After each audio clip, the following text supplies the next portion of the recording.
Good evening. Good evening. Clap for yourself for coming out on a night like this.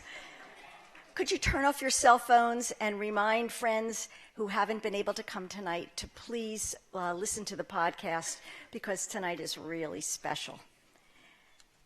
I'm Toby Gordon-Dichter. I chair the Free Library of Philadelphia Foundation Board. And even though as a child I thought spaghetti came already soft and with sauce from Horn and Hardarts in a container, that was spaghetti. I didn't know it came hard until I got married.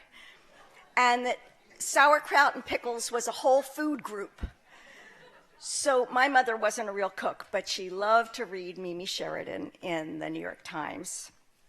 And ever since the first recipe was written down for bread and beer in 4000 BCE, see somebody's phone. Ever since the first recipe was written down for bread and beer in 4000 BCE, there have been cookbooks. And ever since the annual French Review of Restaurants, which was about 100 years before the Michelin Guide was published, there have been restaurant reviews. And ever since 1895, the New York Times has published them. But never until this past June was there a culinary literacy center in the world, anywhere in a library. And through the Vetri Foundation and others as generous as many of you here tonight, we've been able to conceive of and implement the most outstanding learning kitchen on the 4th floor. I encourage you all to make a chance to see it.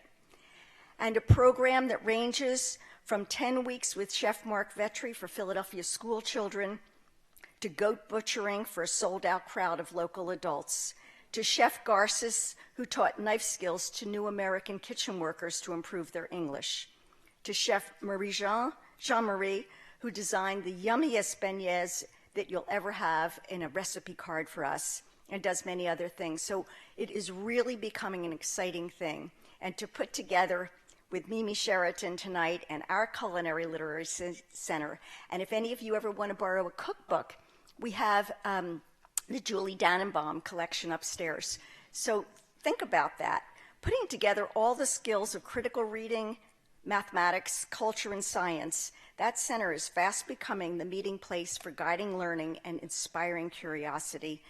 And you can read more about it on our website. For example, particular to tonight, we explain many of the ingredients used and found in recipes come from all over the world. And that indeed is Mimi Sheraton's thing, and often have a cultural significance beyond their use as foods. When a child learns that al dente comes from the Italian word for tooth, and the sensation that is felt when pasta is bitten, a world beyond the plate opens up to them.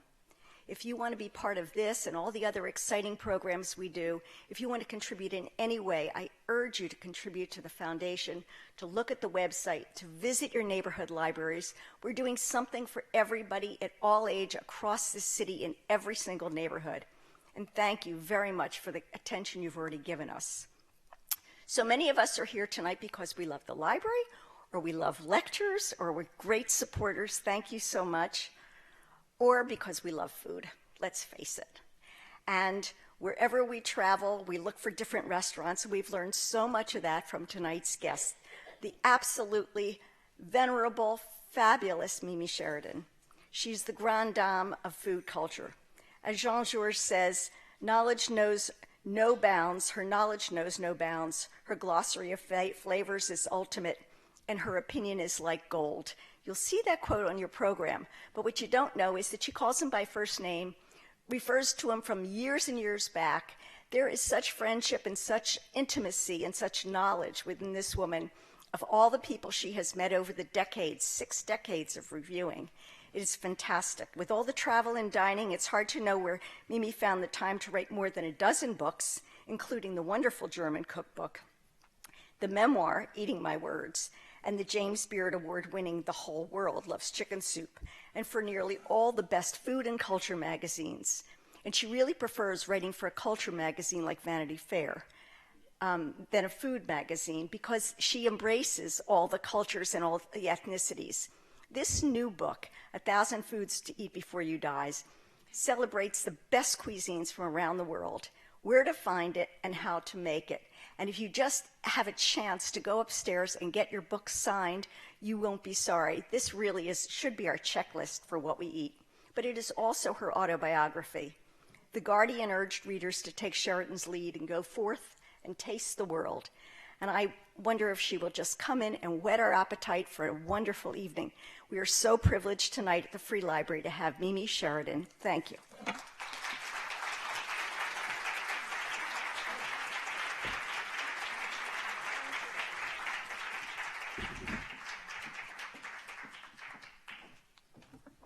Well, hello, and thank you all for coming out. I was afraid the weather was going to keep everybody from coming out, including me. But I'm delighted to be here and to congratulate you on getting the Democratic Convention.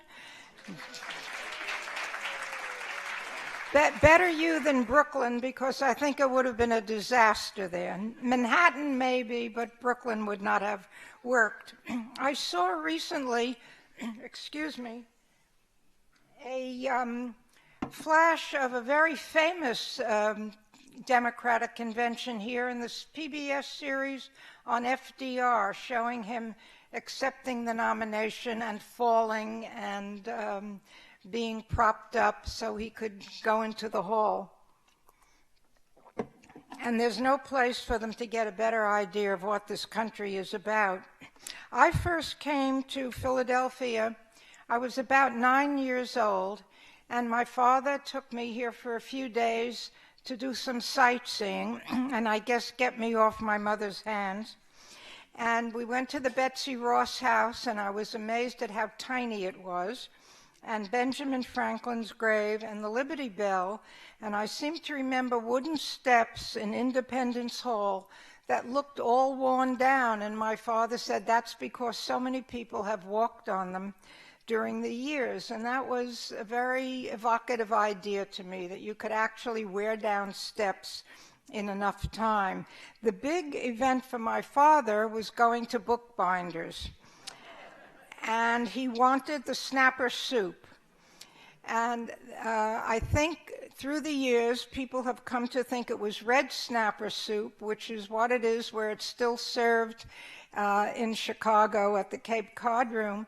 But looking at old recipes, I found out it was turtle that was snapping and not red snapper at all. And I've always gone to whatever bookbinders there was when I came here, but I think now there are no more.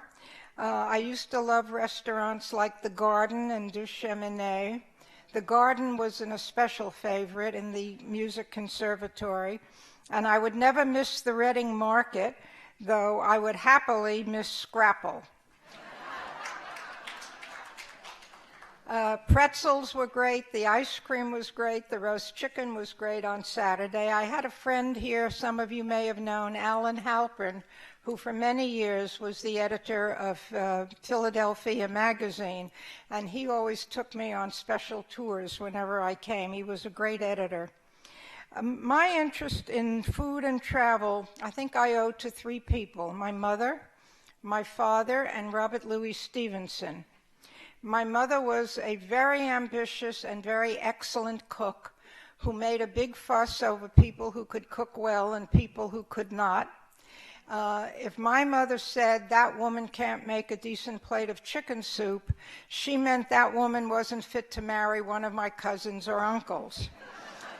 We always talked about the food at the dinner table. I like it this way, I prefer it that way, make it another way. My father was in the business. He was a wholesale fruit and produce merchant in the old Washington market.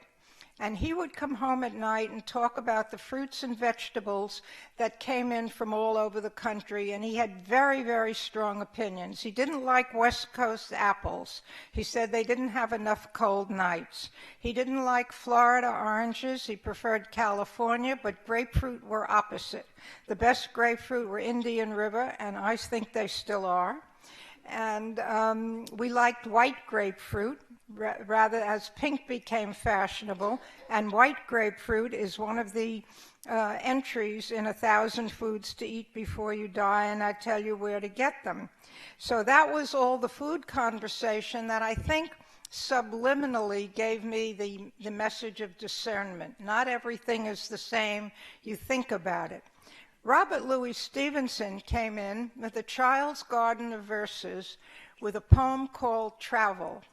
And it began, I would like to rise and go where the golden apples grow. Something about that line just hung in my mind. And for the past 60 years, I have been rising and going in search of golden apples. Food has, as I say in the introduction to the book is something of an autobiography, because for 60 years, I have traveled all over the world, and because I was searching food, I made friends. I crawled into strange places of strange cities that I would never have gone to if I wasn't looking for a particular producer or a chef or a market. And it sort of made up the story of my life and my husband's. Although it was work and business, it was fun and it was an interesting subject. And when you meet strangers on the common ground of a shared interest, it's much easier to become friends and establish a real feeling for a place. This book, 1,000 Foods to Eat Before You Die, was inspired in me by its predecessor by the same publisher, 1,000 Places to See Before You Die. I was at a dinner party, and Patricia Schultz, the author of that book, gave me a copy. And I went home, and I thought, why not 1,000 foods? And my husband said, you're out of your mind. And it turned out he was right. I thought about it for a few weeks. I tried to resist because I just knew from the past it would be like stepping in chewing gum, that once I got there, I would never be extricated. But I put all of that aside, and I called Peter Workman, and I said, how about this idea? He said, come in and we'll talk about it. So I came in and we talked about it and agreed I would do it. And the contract called for delivery in 2 years, and it's now 10 years later that the book is finally coming out. And I didn't work on it every day for 10 years. I took a year or two off here and there to do other things. But what got to be a problem was making the selection, because I just sat down and wrote a list of things, and it came to almost 1,800. So there was winnowing, and then through the years, other things presented themselves that I hadn't counted on the beginning. And I tried for a balance, a sort of global balance. So while I could do 1,000 things to eat from France or Italy or the United States, I really wanted to represent the world, a kind of jigsaw puzzle of what the world eats. So some things had to go from one cuisine to make room for another. The first two things I wrote down was frozen Milky Way and caviar. And that sort of right off the bat drew the lines of the book, because there are many, many humble things in it that are delicious and that we all remember. And then, of course, there's the foie gras and the truffles and the expected things. Many things were inspired in me by books, by movies, and by paintings. And there are meals and foods that came out of those books. The Oysters of Loch Maria Cay by Eleanor Clark, about the great oysters of Brittany. Some of the food of Brazil and Latin America that was written about in the novel by Jorge Amado, Gabriela, Clove and Cinnamon. There were a number of movies, including The Grand Bouffe, in which there was marvelous food shown as three very wealthy bachelors in Paris went to a suburban inn for the weekend to eat themselves to death, and they succeeded. And you don't have to eat as much of those foods as they did, but there are some very good things in there. I think, too, that what I hope is that everyone will find it a very good read in learning what foods that sound weird or even awful to us are much loved in other places. And I suppose you have to taste to understand, and everything in the book is sourced and is available someplace. I was very interested in seeing a review in the Times 2 weeks ago about a Nigerian restaurant in which the reviewer said, wrote about egusi seeds. Egusi seeds is an entry in the book, and it was very exotic, and you can probably get it. I believe the source is Amazon, if you can believe it or not. Some of the weirdest foods were available on Amazon. But here she was writing about egusi seeds in the middle of New York.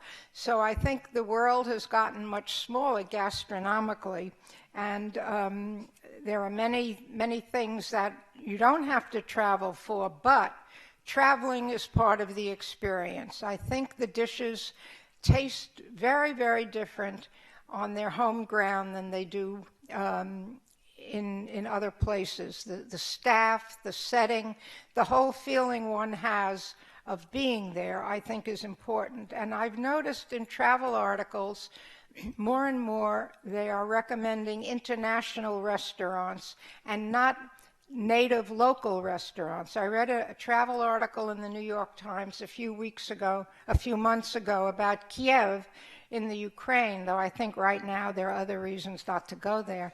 But it talked about a sushi restaurant and an Italian restaurant, and I thought, if you are not going to tell me where to get chicken Kiev in Kiev, I'm going to burn this newspaper.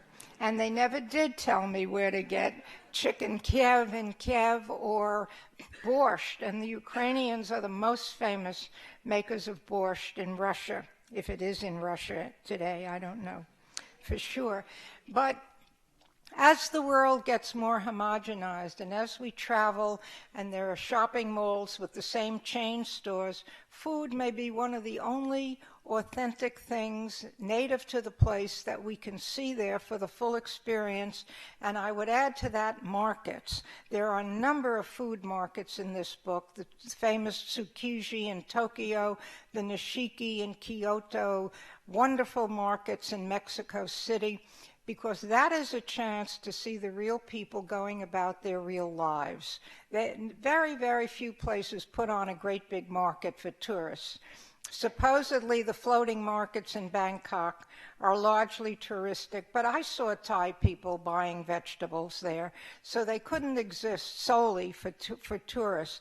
But it's a chance to see strange foods, to understand what they look like, and in many cases to buy and taste them. And I always travel with a sort of knife, fork, and picnic folding set. If I want to bring something up to my hotel room, I have something to eat it with without calling room service. And it helps when you go to the restaurant to have an idea of what the ingredients really are. What is this fish called something named? If you go to the fish market in Venice and you see all the varieties of fish that you will then understand on a menu. And there are references in the book to restaurants where you can get the food in the markets. So I think finding native food on native ground is the best way, but fortunately so many things are available here that if one can't travel, at least they can get to try them. I think there are cuisines that are coming up very rapidly, and one of them that I stumbled into that I think in 2 or 3 years you will hear a lot about is West Africa, especially the food of Senegal. I went to a couple of those restaurants in Harlem, and the food was absolutely lovely, and it looked like Louisiana food. It wasn't, it was different ingredients, different seasonings, but it had a look and a feel that would make it easily acceptable with a whole new range of spices and different ways of using ingredients we're already used to. So I would look at that one. I think we're already seeing a big fashion for food that I think of as Eastern Mediterranean, North African, over toward Israel, Syria, Lebanon, Yemen, and it's very much like the cooking of the Western Mediterranean, Greece, Turkey, Greece, France, Spain, in the terms of ingredients, but much more heavily spiced. I think those cuisines use spices, whereas the Western Mediterranean tends toward herbs, and I have a big representation of both in the book. And if there's one sort of telltale dish of the Eastern Mediterranean, it's shakshuka, which is breaking out all over New York. Many of you probably know eggs baked in a very pungent and spicy tomato sauce. And it's becoming so prevalent in New York and elsewhere as I read about it. There are chains that have that and hummus. Hummus, I went into a grocery store in New York, a chain, upscale. I counted 42 kinds of hummus. One whole island had nothing else.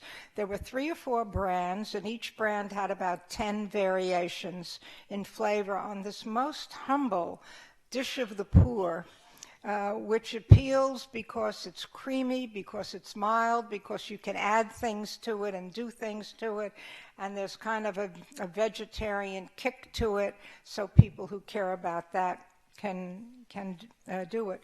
But I really hope that people can read this book and have pleasure just from reading. I mean, as a writer, that's probably what I care about most, and get an understanding and a curiosity that will inspire you to go out on your own, change your life, take a chance, and taste something you've never tasted before.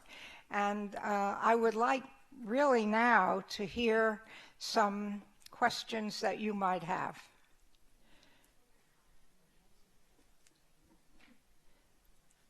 Anybody taking questions? Mm.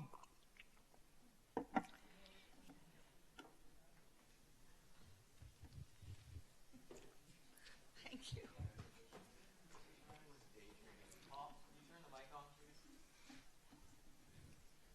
I guess I should stand. Hi, Mimi. Hi. I'm in the middle. First of all, thank you. I'm very excited to read your book. My sister gave it to me for a birthday present. Thank you. Consider myself quite a foodie. Where would you say you had your most memorable meal in your life? I know that's a tough one because you've had, I'm sure, so many. I guess the name that pops up, and it's not only the place, but it was the situation in which I had the meal. And someone asked me before at dinner my favorite restaurant in the world, and this is it. And it's Chez l'Ami Louis in Paris. And the thing that made it so momentous to me, it was after 3 weeks of traveling around in France for the New York Times, writing about 3-star restaurants, at the height of what they called the Young Turks, when Toigros and Bocuse and all those guys were doing nouvelle cuisine.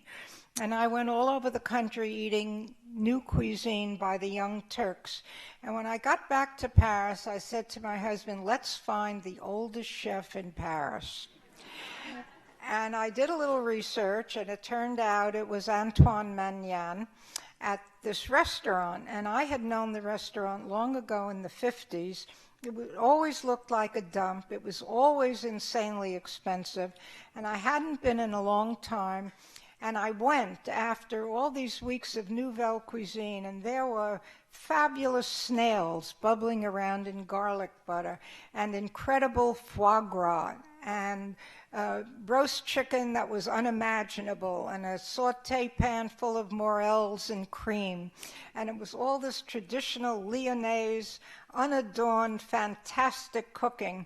And at that moment, now I've had the best meal in my life. But I think it was after the delving into the nouvelle cuisine that it stood out. And ever since, it taught me a lesson as a writer. When everyone is looking to the right, look to the left. Another question. Yeah, right here in the 3rd row. 4th. Right behind. Hello. Thank you. I'm going to be traveling to Slovenia, and that is one of the areas I know nothing about. So what should I look for in this? The way out.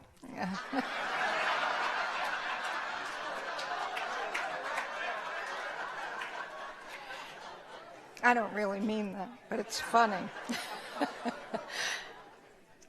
I think, great kebabs, spicy food, lots of things based on yogurt and yogurt cheese. I have no idea what the restaurant service is like, But I'll have to look in 1,000 foods to eat before you die and find out. Next question. Yeah, against the wall on our left.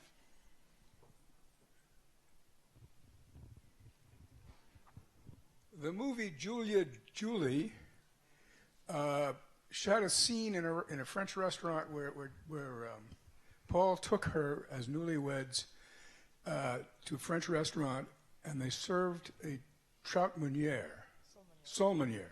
Yes. And she had an epiphany. I could taste this. It was so beautifully photographed. I could taste it through the screen. And I wondered if you ever had such an epiphany at a meal yourself. Yes, I think, and it was probably, I suppose there was a fish, a turbot in Paris, au beurre blanc, which is a very simple preparation with a butter and vinegar reduced sauce, said to be made best by women chefs and available in what were called cuisine de femme, a woman cook, a woman kitchen. And the femme chefs were considered keepers of the flame. They didn't innovate. It was for the men to compete and innovate. And this was such a delicate sauce on such a simple piece of fish that I think that was one epiphany. I've had many. I've been fortunate enough to travel around to a lot of places and have real renditions of dishes in which I have had fake renditions. One was as simple as sopapillas in a restaurant outside of Albuquerque, New Mexico, where suddenly it was a whole new thing, a light, flaky sort of biscuit cruller, when everything called sopapillas in other places were heavy, greasy, fatty. And then you say to yourself, this is what they must be getting at. So I think that probably is what happened to Julia Child with sole meuniere. In the third row center, right here in the red. Nancy, if you could get her the mic, thanks. Thank you. Some years ago, we had friends who went to the south of France and came back raving about having had ortolan with the towel over the head and everything else, which I don't think is allowed anymore. But do you have an opinion on that? I've never had a bird with the head on, so I don't know how I'd feel about it. I would certainly try it. It sounds like a lot of crunching of bones. I remember a scene, I believe it was in the movie Gigi, when she was taught how to eat it and put a napkin over her face. You weren't supposed to be seen chewing into it. But I would try it, but I have no opinion now. Thank you.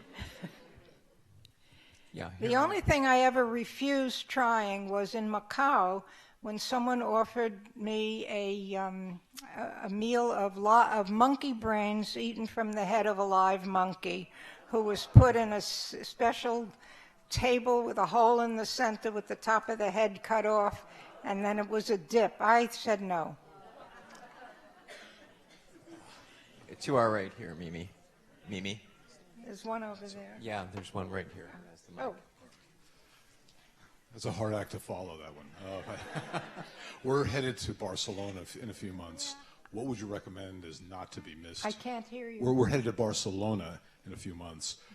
In terms of restaurants, what would you recommend is not Well, I would certainly go to the market called the Boqueria, where there are all kinds of places to eat, oysters and barnacles and all kinds of Spanish Mediterranean dishes. The market itself, I think, would be a great place. And then there's an old place, very traditional and good, called Las Siete Puertas, the Seven Doors. I think it's down near the waterfront, but very old Barcelona. Someone in back here on our left? Yeah, down to your right. Hi, this is kind of a two-part question. I wanted to get your take on the rise of the term foodie, and as a restaurant critic, what is your take on websites like Yelp and Chowhound making everyone a food critic nowadays? What are your thoughts about the rise of the word foodie, and then what do you feel about sites like Yelp and Chowhound? I hate the word foodie. I think it's become a cliche. And what I think of Yelp and any of the other consumer-based surveys and reports is I don't think about them at all. I don't look at them. I put no trust in them. And that includes the GAT. I am never sure that the people, and neither are they sure that the people voting have ever been to the restaurants.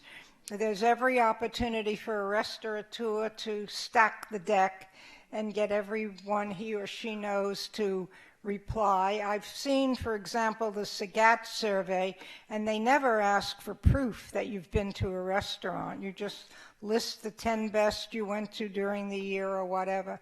And I think all of the social media restaurant reviews are very confusing, very damaging to restaurants, and not reliable. The best thing about most of those is the addresses and the phone numbers, which are almost always correct. But if you assume that some of those opinions are well-informed, doesn't the democratizing of the criticism I don't know who offer they something are. positive? I don't know if the opinions are worth following. I don't know if they've ever been to the place. Right, but assuming they had, and I would assume that most have been, and that See, they've I would written approve about it. most have not been because I'm a skeptic. I would work with the fact that nobody ever went to any of those restaurants. Excuse me, right here in the first row. Could you talk about how you eat a meal when you're a reviewer as opposed to how you eat a meal when you're eating for pleasure and not for work? I'm never not a reviewer, even when I'm eating for pleasure. But obviously, when I was at the Times and it went out for reviewing, I did have a system. If I go out on my own, I don't make all of my guests order a different dish, for example. So I would go at least 3 times when I was reviewing. That was a New York Times rule, and I think it still is. But I went many more in cases where I wasn't sure, where it wasn't consistent. Sometimes my husband and I went alone, especially if it was a first visit and we wanted to see if it was worth reviewing. Then I usually went with 4 people, and I asked them to order what I wanted to see. We all tasted, which was not too suspicious because everybody, or many people now taste the dishes. I was not interested in anybody else's opinion. All too often I finished all of the food, which was a big mistake, and it was why I weighed 210 pounds when I left the New York Times. I would try to sample as much of the menu as I could in 3, 4, or 5 visits, repeating certain dishes for consistency. Every once in a while, there would be a wise guy at the table who would say, "Suppose I don't order what you want." I said, "Then you'll pay for your own meal." And that usually did it. When I eat on my own, I still try to have the interesting dishes. I still hope friends will order different things. To my husband, on a really special occasion, he would say, "Don't you think we could eat the same things tonight?" There was something about that kind of shared experience. I still tend to make notes in my head when I eat for myself. It's very hard for me to suspend critical faculties. I never took notes in a restaurant. I had a good memory. If I could steal a menu, I did. Now you don't have to do that. All the menus are online, so it's much easier. That's about the only difference. One of the big differences now is I pay for it myself. That's a big difference. Were you making notes in your head about tonight's meal upstairs? Yep. And? No, it's not for the general public. It was a very nice meal, I thought. Well done. Right here in the third row. Sir, if you could wait for the mic, it's coming right to you. Were you concerned about the issue of being recognized in restaurants and treated differently than I might be as an out-of-towner? And how? And what did you do anything to I wore deal wigs, with and I had 3 wigs, and I had a lot of eyeglasses, which I've rarely ever worn. And I didn't dress up in costumes otherwise, but the wigs and the glasses. For a long time, I got away with it. And then, you know, I was doing it for almost 8 years, and a lot of restaurants began to know. They recognized my husband. I couldn't get him to dress up a la Serpico. When I saw that film, I thought, oh, what a great idea. But it was very embarrassing to be in a wig and glasses and have someone say, "Good evening, Miss Sheraton." And there are many critics who say it doesn't matter. They say, what can they do about the food if they don't know I'm coming in advance? And I say that those people are either fools or liars. Either they don't know enough about cooking to know what can be done, or they can't go any other way, so they're making believe it doesn't matter. There is always something they can do. I mean, we all acknowledge that the service can be different, but there's so many differences in what they can do with the food. I wrote an article for Vanity Fair once on this subject, all of the ways they could fool you on food. And I had a call from a restaurateur who owned a restaurant called Il Nido, and he said, "Signora, you don't know the half of it." He said, "We can do more than that. If you order an appetizer, we have plenty of time to fix the main course. And you know," he said, "we can even quiet down noisy people around your table." I didn't want to ask how he would do that.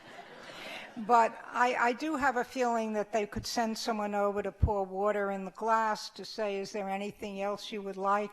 Make a noisy group self-conscious. I was once in a restaurant that opened in New York to great fanfare as being the most expensive restaurant in the world. It was called the Palace, and it was in a building called the Sovereign. And I was recognized after about the 3rd time, and we had ordered duck. And it just took forever. And years later, I found out that they had overcooked the first 3 ducks and kept doing them over and over again. And that night we were eating with the paper's wine critic, Frank Pryal, because when I went to an important restaurant, I liked to take him to critique the wine list, which he would do in a separate review. He ordered so much expensive wine that the check was about $900, and this was like 1979, when it was the only check I was afraid to turn in to the New York Times. And I went to the editor and said, "Do you want me to turn this in as one, or should I break it up?" He said, "Where would you get checks?" I said, "I have blanks." And I'll never forget the look, but we turned it all in as one. Right here in the first row, and then we'll head off to that side. So how do you deal with the alcohols with the meals so it doesn't, it can certainly enhance a meal, but can also numb you to it? Or I drink very little of it. That's how I handle it. I mean, I'll have, you know, a little wine with a meal if it's a cuisine that calls for it. If it's a cold night and I'm not going to have wine, I might have Black Label on the rocks with a little soda on the side, but that's about it, because I don't want to confuse my judgment, and I don't need the extra calories from alcohol. And that's another reason I would have someone like Frank critique the wine list, because he was an expert. There's a lady in a purple sweater right across from you there. We know that you love to eat, but do you like to cook? Yes. And if you do, are there certain kinds of food, not specific foods, but do you like handling fruits or vegetables or pastas more than others?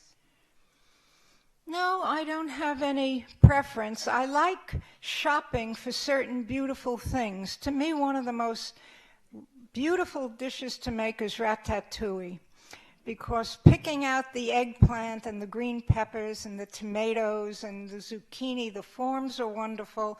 I love to unpack them as a still life on the marble top in the counter. They're marvelous to cut up. They smell delightful as they cook. It's a very sensually satisfying dish to do. But I like meats. I prefer braising. I like very much all kinds of soups and stews, dishes that I can change my mind about while they're in the process of cooking. I don't like too much intricate handwork. I've made all of the things like quenelle and coulibiac once to see if I cook, but it's not really my kind of cooking. My husband was Italian-American, so I did a lot of Italian cooking, a lot of French country cooking, and because when I was growing up, when I was a child, we had a German housekeeper who cooked once in a while. I liked German food, and I wrote a book that's been in print for 50 years and has just been reissued as the 50th anniversary. It's called the German Cookbook. And my first career in writing was on design and home furnishings at a time when Scandinavian design was very big. And so several times a year I would go to furniture fairs in Finland and Sweden and Denmark and Norway, and I developed a great love of that cuisine. And in the fall and winter, I often do Scandinavian and German cooking. It lends itself to buffets, it lends itself to parties. In the summer, I do a lot of Middle Eastern cooking, which I like very much because we have a house with a garden and we could do all the charcoal grilling of kebabs, and I love all the meze. And in 1960 in Lebanon, I spent a few days with a Lebanese chef who taught me a lot of their dishes. And I still love them, and I'm very happy to see tabbouleh and hummus and all of those things now becoming so widespread and popular. I don't like to bake. A few more questions. I've mastered about 10 things, but I really don't like it because I don't like the discipline, and I don't like the fact that if you've made a mistake, you can't do very much about fixing it. There's a lady here on our left, and then there's a gentleman all the way in back on the aisle. Have you an opinion on all the food channels on the television these days? And if so, what is it? What do I think? I didn't catch the beginning of it either. What was your The food channels. I dislike most of them. I don't like them when they're antic, and I don't like them when they're nasty. The ones I like very much, in New York at least, are on PBS Sunday afternoon and evening. They usually have very good ones. They had one a couple of years ago called Kimchi Chronicles that I thought was one of the best cooking series I've ever seen. The hostess was Jean-Georges Vongerichten's wife, who was part Korean, and it was wonderfully dramatic and very intriguing. And they've had some very good shows there. The one I like on the Food Network is Ina Garten, Barefoot Contessa. That's really the only one. I can't stand Rachel Ray and Gina. I don't like the ones with cleavage showing because I always think crumbs will get in there when you're cooking. All the way in back here. When you travel to third world, undeveloped countries, what's your modus operandi? How do you figure out where to go that's going to be safe, both security-wise and food-wise? Well, I do a lot of advanced research. I try to find out what's been written, what places are mentioned. If I have any contacts in those places, of course, I ask them. But I can tell you it's very nerve-wracking to be sent to a city to do a story on food and restaurants and be very, very nervous about not coming up with anything good. That is panic time. So it isn't always a place like Paris where you have lots of names, and Rome. But I just keep looking, and very often it took leaving a place at lunch and going to another place, and it's not always fun. But as I say, a lot of advanced research, which is much easier now than it was when I was reviewing because of the internet. In 2009, I went to Hanoi to do a story with Alan Gilbert, the music director of the New York Symphony, who's a friend, and he said he was going to be eating pho in Hanoi, and I said, if I can sell a story on that, can I come along and write about it? He said, sure, and Smithsonian Magazine bought the idea. And for 4 days, we ran all over Hanoi eating street food. But suddenly, before the trip, I realized, my God, they're depending on me. So I don't know where to get pho in Hanoi. So I went on the internet and I got a whole bunch of recommendations of other writers and put down the names and started going to them. And some were good and some weren't. And then, of course, once I got there, I met people who had their own opinions on places, but it was a moment of panic. I thought they're waiting for me to tell them, you know. But that was the best way to save it. And it was a great story. And talking about eating unusual things in one of the night markets for pho, this was a really, really native one with maybe 50 cubicles of ingredients that you could have added to your pho. And they made up one for me, and there was a very tough meat in it, slivers of this and I asked one of the men, one of the vendors, what it was, and he didn't speak a lot of English, and he kept trying to tell me, and finally he pointed to his groin and said, it's from a man. And all I could think of was, ouch, but it was from a bull, and it was tough as leather, but I mean, there was an interesting ingredient. There's a joke in there somewhere. Gentleman on our left. Yeah. And then is there someone on this side? No. Hi, two-parter. First of all, what are your favorite comfort foods? And two, what restaurant that isn't there anymore do you most miss? What restaurant that isn't here anymore that I most miss? Lutece. I would say absolutely Lutece. And second would be a restaurant in New York called the Coach House, which is one of the most impeccable professional restaurants I've ever known. Comfort food, fried eggs, linguine with white clam sauce, and mapo tofu, the Sichuan tossed tofu, ground pork, lots and lots of heat. Those, I think, would be the three that come most quickly to mind.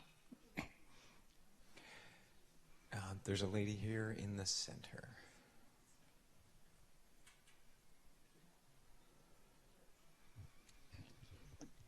We know you enjoyed bookbinders as a child. Have you had a chance to sample any of the current Philadelphia restaurant scene? Not for a long time. I used to come here quite a lot, not only for the Times, but for the Condé Nast Traveler, and several times I was part of the Cook in the Book, if you remember that event, which was great fun.